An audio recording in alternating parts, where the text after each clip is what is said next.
समझदार कछुआ और घमंडी हाथी। बहुत समय पहले की बात है। एक बड़े से जंगल में नदी के किनारे एक कछुआ रहता था। उसका नाम था कंबू। कंबू धीरे चलता था, शांत रहता था और बहुत समझदार था। जंगल के सारे जानवर उसकी बुद्धि और अच्छे व्यवहार की बहुत इज्जत करते थे। उसी जंगल में थोड़ा दूर एक नौजवान हाथी रहता था। उसका नाम था बबलू। बबलू बहुत ताकतवर, ऊंचा और जोर से बोलने वाला था। उसे अपनी ताकत पर बहुत घमंड था। वह रोज चिल्लाकर कहता, इस जंगल में मुझसे बड़ा कोई नहीं, मैं सबसे ताकतवर और सबसे समझदार हूँ। धीरे धीरे जानवर उसकी शेखी से परेशान हो गए। एक दिन बबलू पानी पीने नदी की तरफ गया।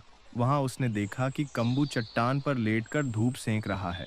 बबलू हंसते हुए बोला, हाँ हाँ सुस्त कछुआ, तुम तो पत्ते से भी धीरे चलते हो, तुम्हारा किसी को क्या फायदा।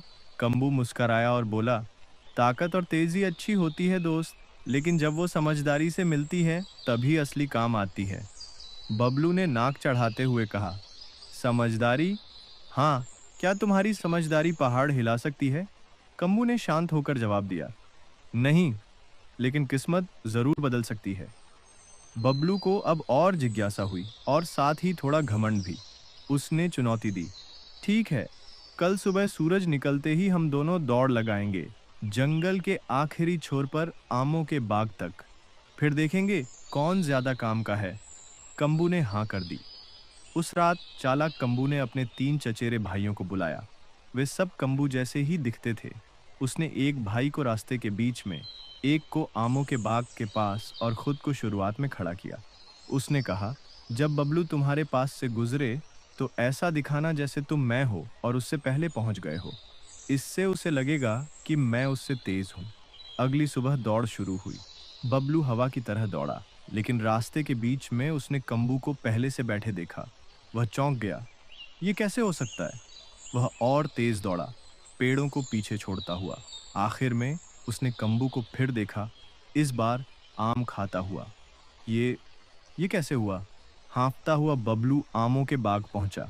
वहां कंबू शांत बैठा मुस्करा रहा था। कंबू बोला, मैंने कहा था ना, समझदारी से किस्मत भी बदली जा सकती है। बबलू शर्मिंदा हुआ, सिर झुका लिया। बोला, माफ करना कंबू, आज मैंने सीखा कि घमंड का बोझ सबसे भारी होता है और समझदारी सबसे हल्की। जंगल के जानवरों ने कंबू की तारीफ की और उस दिन के बाद से बबलू विनम्र और अच्छा बन गया। इस कहानी से हमें यह सीख मिलती है कि समझदारी और नम्रता ताकत और घमंड से ज्यादा बड़ी होती हैं।